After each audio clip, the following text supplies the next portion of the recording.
Vamos falar de Campeonato Brasileiro? Então chegue mais, 18ª rodada do campeonato se encerrando, faltam apenas o fim do jogo entre Cuiabá e Flamengo, que já está acabando enquanto a gente grava esse vídeo, mas a gente vai falar sobre todos os jogos que aconteceram, então sente aí, se você está chegando agora, você já sabe, inscreva-se no canal para receber mais vídeos e avalie o vídeo também, dá o seu like aí que você me ajuda bastante.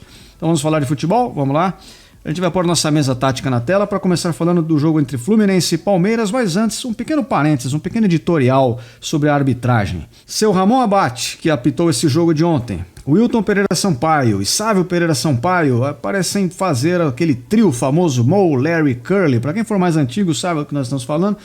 Os três patetas da arbitragem brasileira, pelo menos aí no nível do Campeonato Brasileiro Série A.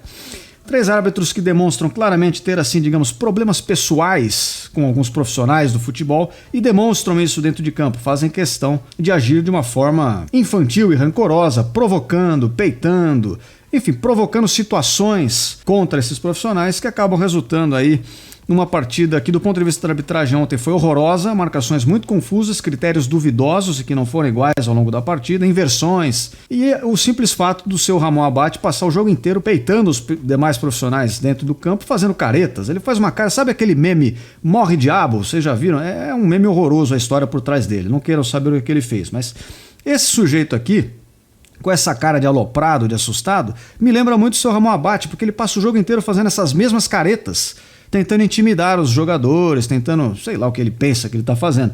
Intimidar ele não está, na verdade a gente dá risada porque é engraçado, né? Mas enfim, dentro desse contexto ele conseguiu ontem expulsar o auxiliar técnico do Palmeiras, João Martins, consagrado aí, já conhecido de todos nós, que o ironizou.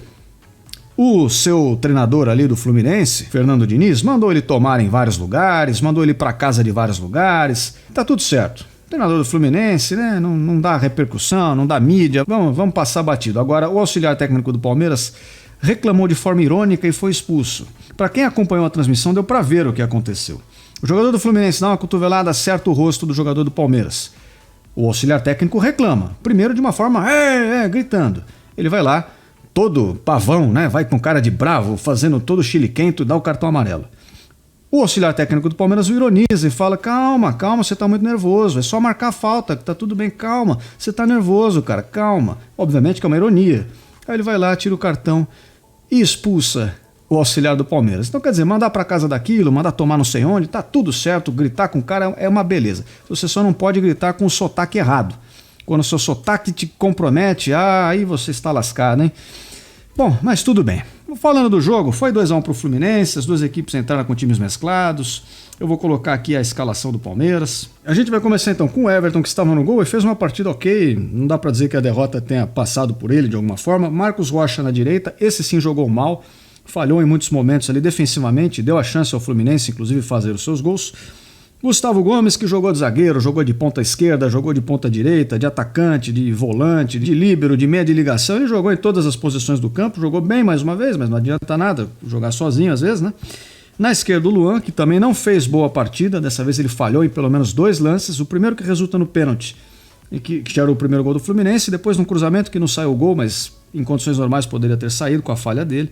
Na esquerda o Vanderlan, que também fez uma partida fraca. No meio campo a gente teve o Richard Rios, também errando vários lances, pouca combatividade no meio campo. E o Jailson. Jailson, que a torcida já o carimbou, parece que não adianta o que aconteça, vão sempre xingá-lo, né? Infelizmente. Eu acho que ele não é um jogador ruim, assim como as pessoas pintam. Mas também é fato que ontem ele saiu na fotografia do segundo gol do Fluminense. Ele acaba tendo uma disputa física, perde, entrega a bola para o adversário, resultando em gol. Então ele saiu, acabou comprometendo o resultado também, mas eu não acho que ele tenha feito uma partida horrorosa, nem qualquer coisa assim. Não foi pior do que de outros jogadores aqui, pelo menos. A gente teve no meio aqui o John, na direita o Luiz Guilherme, na esquerda o Breno Lopes e no ataque o Hendrick. Desses que eu mencionei aqui, o John teve em alguns momentos uma partida regular, em outros momentos uma partida meio desligada. Luiz Guilherme um pouco sumido também, teve uma arrancada ou outra boa. Na esquerda o Breno Lopes razoável, digamos assim, e o Hendrick foi esforçado, mas parecia um pouco perdido em campo, meio afobado. Sabe quando você corre muito e corre errado?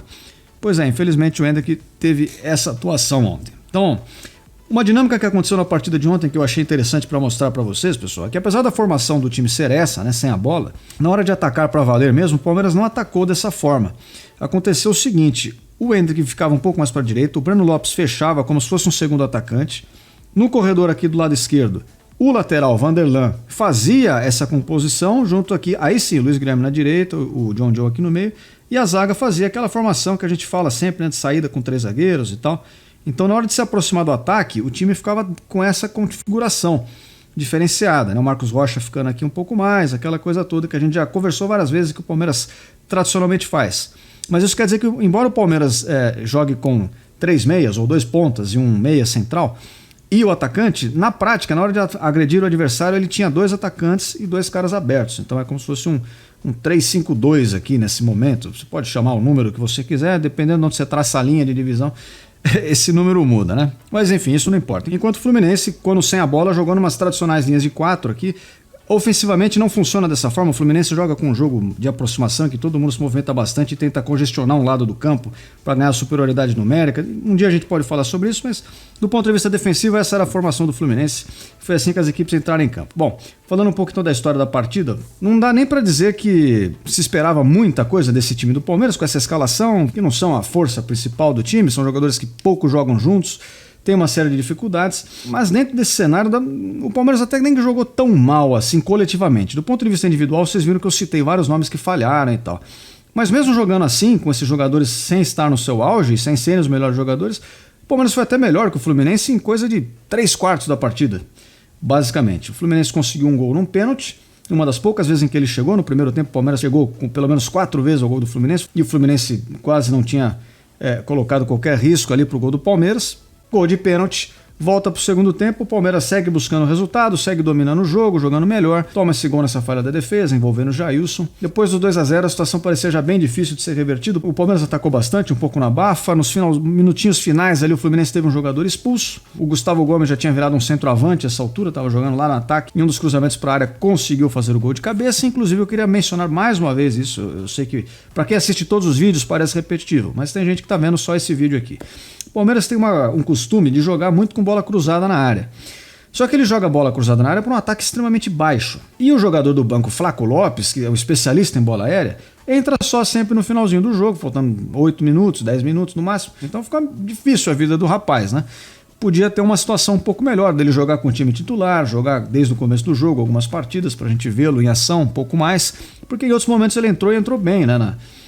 Aí, mais na primeira metade do ano, ele teve uma sequência de jogos marcando gols. Eu acho que ele merecia jogar um pouco mais. Enfim, o Palmeiras antes do fim do jogo chegou a colocar alguns dos seus titulares, o Arthur, o Rony, mas assim, a gente nota que era um jogo em que a gente pretendia poupar o elenco e acaba colocando jogadores por alguns minutos. Obviamente o desgaste é menor do que jogar o jogo inteiro, mas você corre o risco do cara entrar, ter um choque, né, um trauma, uma lesão aí que o tire do jogo da Libertadores que nós teremos no meio da semana. Do ponto de vista do Fluminense, não foi uma boa partida também, com o time desfocado, algumas peças titulares, outras não criou muitas oportunidades, teve dificuldade para sair jogando em muitos momentos, perdeu a bola na defesa em muitos momentos, deu chance ao Palmeiras, que até por estar com o time reserva também, não deveria causar tanto perigo assim para o Fluminense. Mas quem foi o melhor mesmo foi o goleiro Fábio.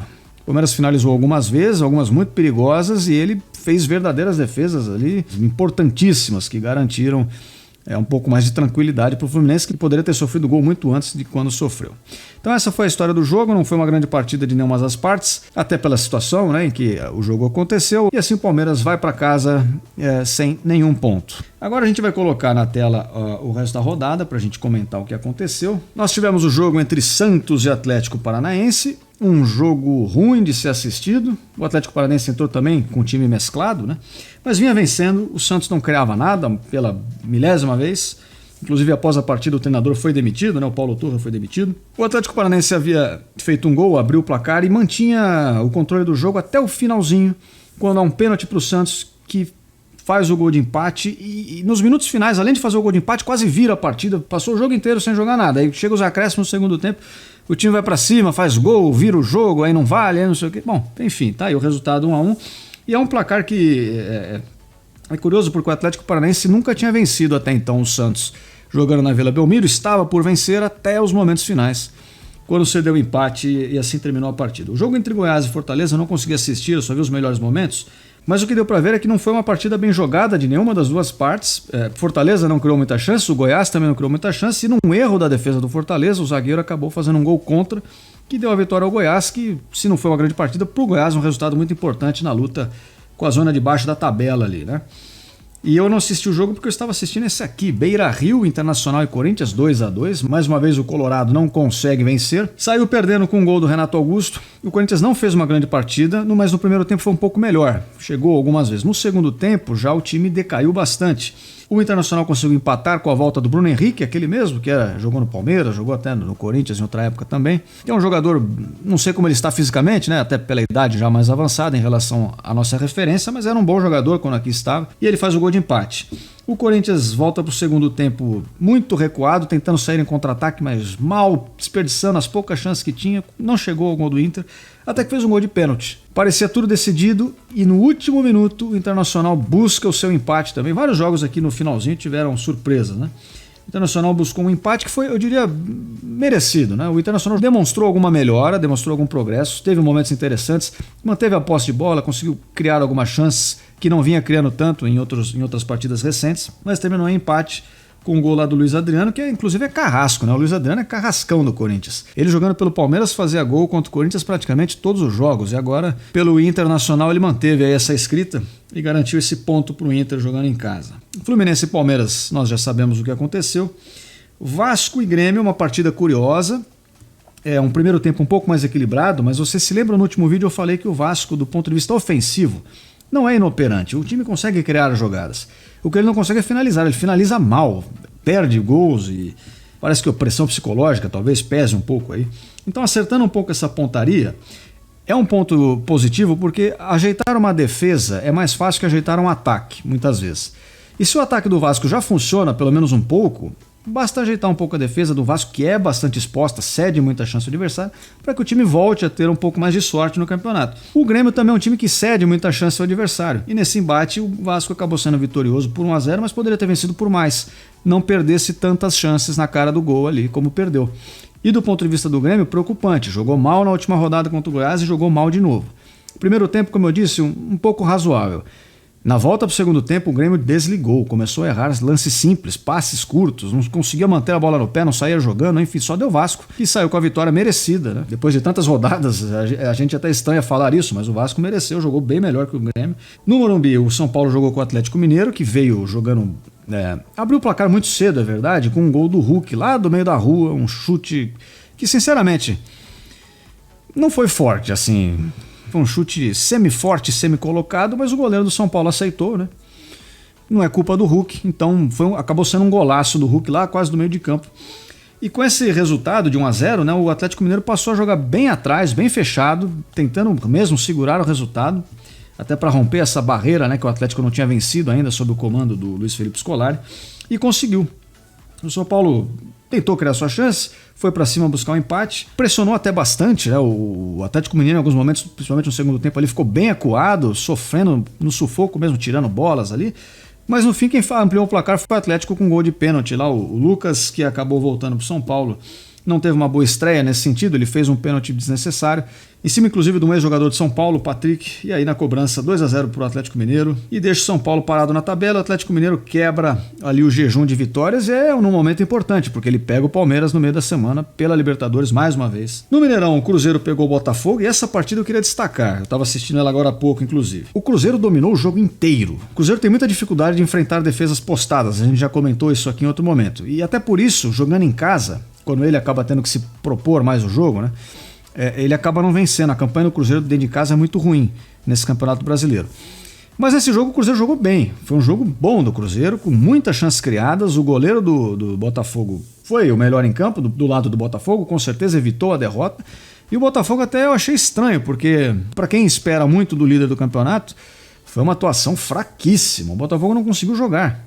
O Cruzeiro abafou e retomava a bola e atacava, e retomava a bola e atacava, e o Botafogo assistiu o jogo, esperando tomar o gol, que acabou não saindo por causa do seu goleiro, né? Que foi muito bem o Perry, mas não fosse por isso, era para o Cruzeiro ter vencido essa partida. Então fique de olho aí, Botafogo. Está acabando o primeiro turno aí, mas ainda tem outro turno para jogar pela frente, né? Então fique ligeiro.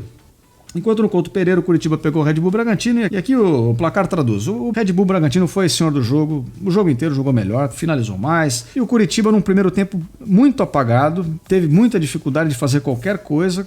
No segundo tempo melhora um pouco, e aí passa até ter um gol anulado, né? Mas mesmo assim criou muito pouco e o Bragantino já vencedor só administrou a situação. Venceu fora de casa. Na Fonte Nova, o Bahia jogou contra o América Mineiro e venceu por 3-1.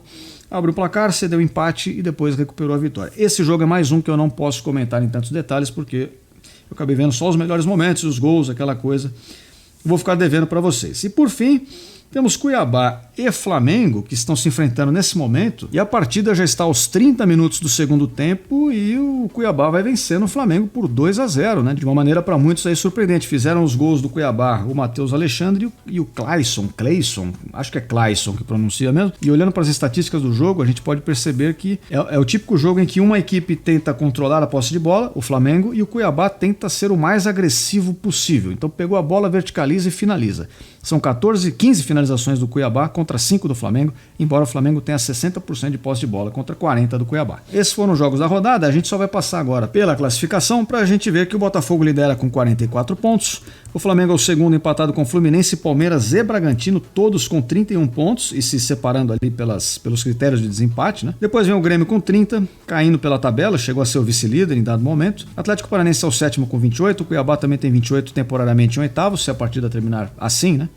São Paulo é o nono com 26, Atlético Mineiro, Cruzeiro Internacional tem 24 cada um e fecham a zona de classificação para a Sul-Americana. Fortaleza ali em 13º, 23, Corinthians com 20, é o 14º, Goiás em 15º, 19 pontos, Bahia em 16º com 18 pontos, empatado com o Santos, que abre a zona do rebaixamento. Olha aí, Santos, fica de olho.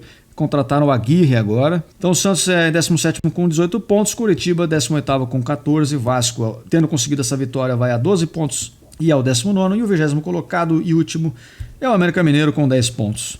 E assim segue o nosso Campeonato Brasileiro. Essa foi a 18ª rodada e atenção, o primeiro turno está se encerrando e nós vamos ter um vídeo especial sobre os destaques do primeiro turno que você vai ver se você se inscrever aqui no canal, em função até da próxima rodada, né, pra gente comentar quem foram os jogadores que melhor apareceram aí durante esse campeonato. Certo? Então agradeço a todos que acompanharam até aqui, espero todos vocês aqui em breve e até a próxima. Fui!